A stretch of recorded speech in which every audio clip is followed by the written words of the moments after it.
Hi everyone, I'm back with a new video on the tutorial of Hach coupling reaction and its mechanism. I'm going to also talk about some features and backdraw of Hach reaction. So let's start then.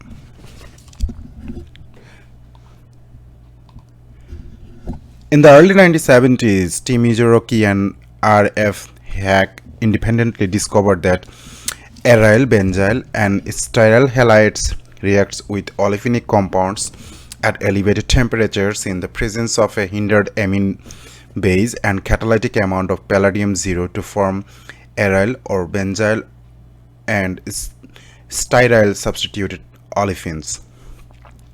So from here you can see this group is a aryl group and X means halide, and this is a benzyl halide and this is a styryl halide.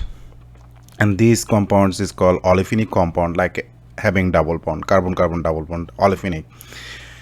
And also those are like hindered amines, that means it's substituted by many things. So these reactions occurs in between the halide, or sometimes you can also think as a triplet. So alkyl halide or aryl halide or benzyl halide, styryl halide with the olefinic compound in presence of palladium 0 catalytic condition, in presence of ligand, base, solvent and heat. So it will give you the coupling of this R group, where R can be those aryl, benzyl or styryl. So R group can be attached in this olefinic tetra-substituted olefinic compound. So remember that it has a one hydrogen here, so that hydrogen is replaced by this aryl group.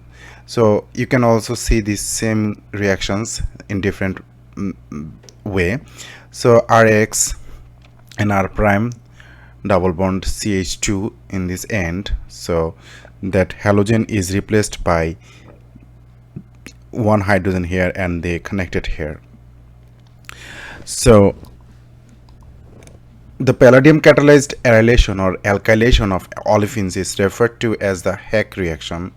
Since its discovery, the Hach reaction has become one of the most widely used catalytic carbon-carbon bond forming tools in organic synthesis.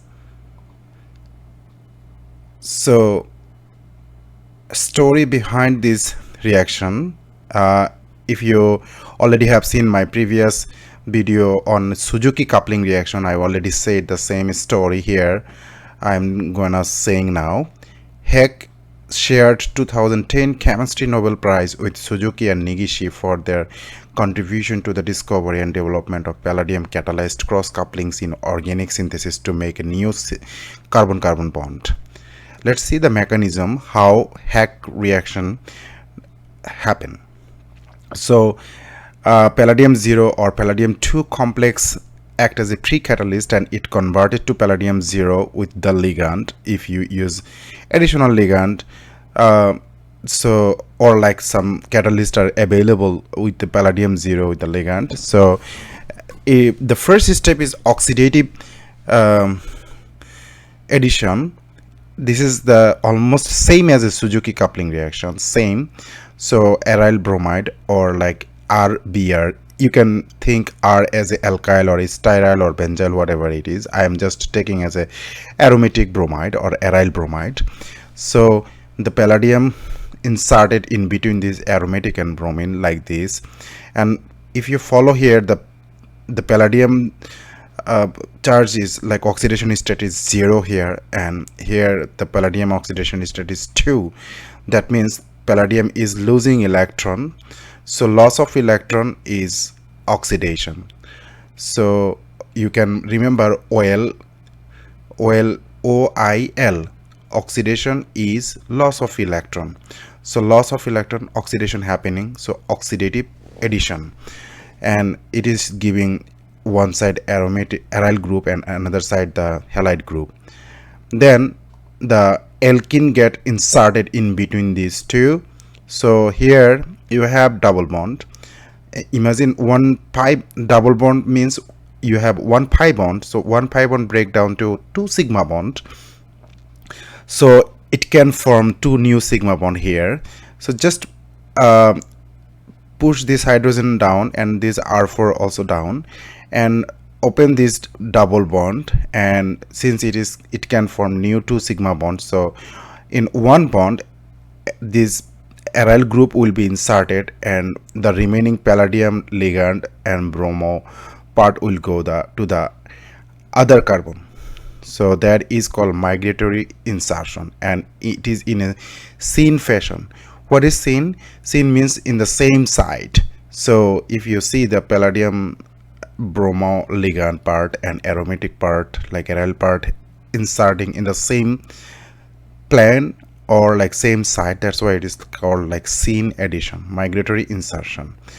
Now this hydrogen need to be up, so this any carbon carbon single bond can do a rotation. So this carbon rotation can happen like carbon carbon, see, you can see this carbon carbon bond rotation. So this aromatic will go to this position R2 position, R2 will go to the hydrogen position, and the hydrogen will go to the up position. So after rotation, this carbon carbon bond rotation, so you can see this situation.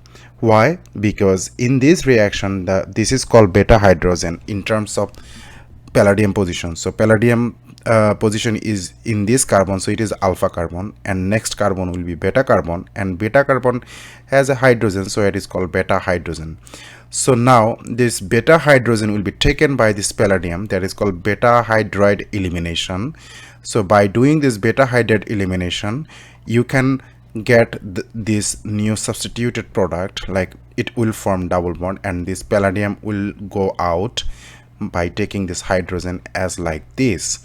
So palladium ligand bromo still is there, but it is taking this hydrogen from here, and this position is called syn beta hydride elimination. That means in syn situation, like same situation or same position, similar direction or similar plan, you can think about it. Like if you have stereochemistry idea, probably I will make some other video in future on different stereochemistry property and stereochemistry, but now just understand that they are in the same site.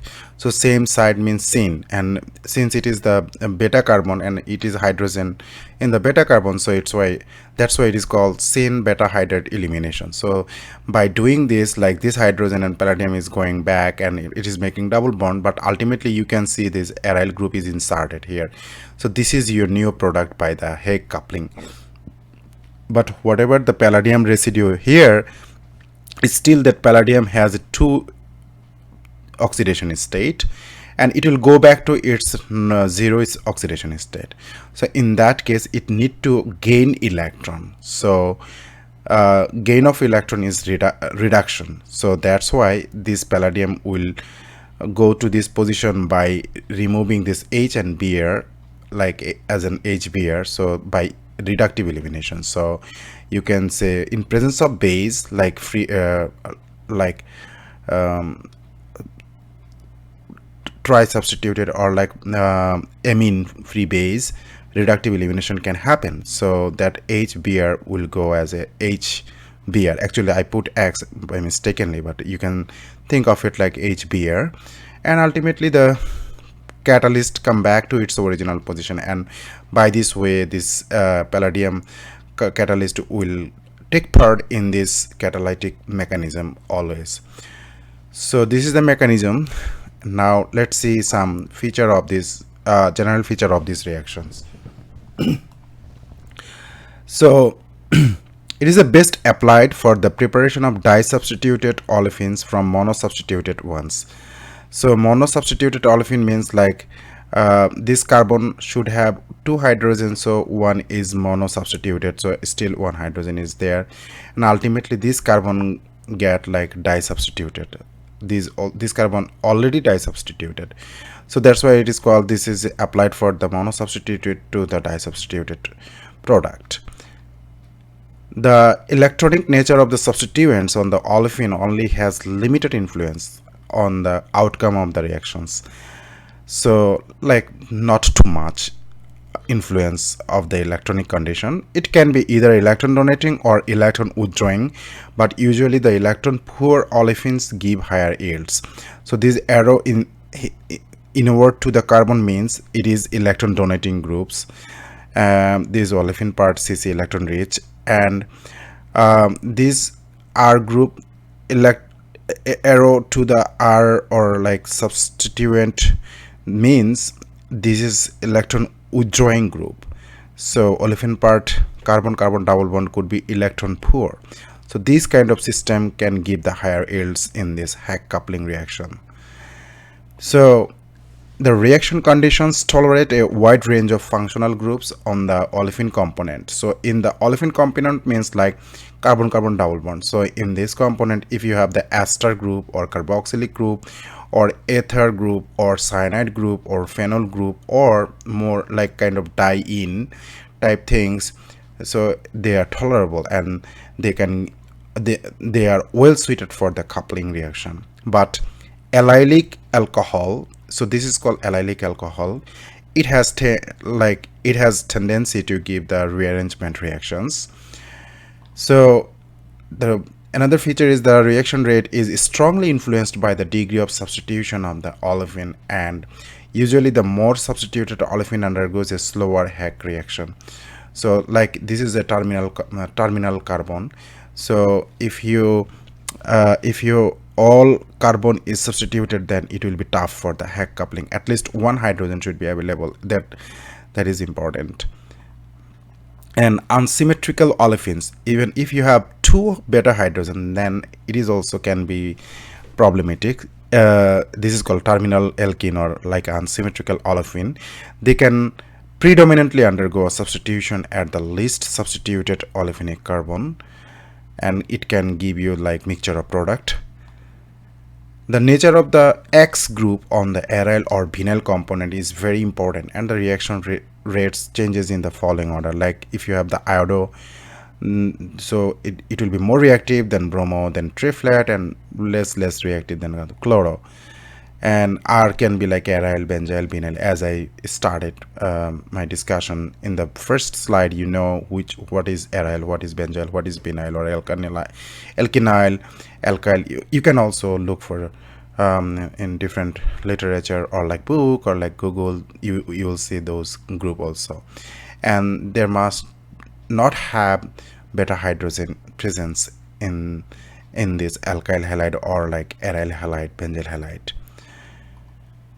The active palladium catalyst is generated in situ. In situ means like you can take any kind of palladium catalyst which can be the oxidation, which may have the oxidation, different oxidation state, and once it is in the reaction, then it can convert to palladium 0. That's why it is called the initial catalyst which you are using, that is called pre-catalyst. And in the reaction system, if it converts to palladium 0, which is suitable for the Hack coupling, that's why it is generating in situ. In situ means in the reaction system once it is started. So this catalyst generated in situ from suitable pre-catalyst like palladium acetate. Here the palladium has oxidation state 2, palladium tetrakis triphenyl phosphine palladium 0. That is like pre-catalyst or the catalyst, because it is already palladium 0. It doesn't have any oxidation state.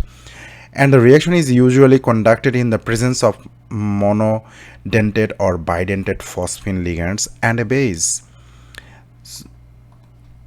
The reaction is not sensitive to water, and the solvent need not be thoroughly deoxygenated. This is plus point. And Hack reaction is stereospecific.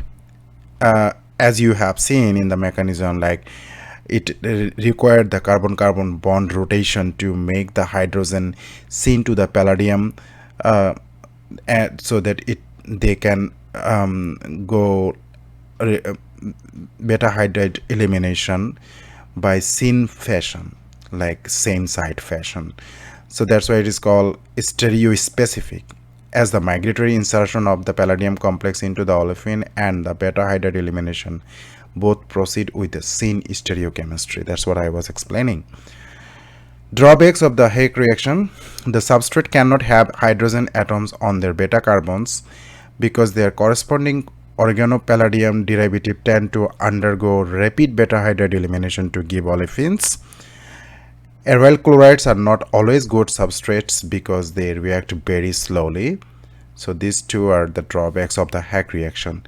So I believe these are the important things for this Hake coupling reaction. I hope it will help you to understand the mechanism and also the features and drawbacks, and you can design your experiment. And if you like this video, please give a share and stay tuned with my channel to get new updates and new videos on different new reactions and mechanisms. Goodbye today. Stay safe. Bye now.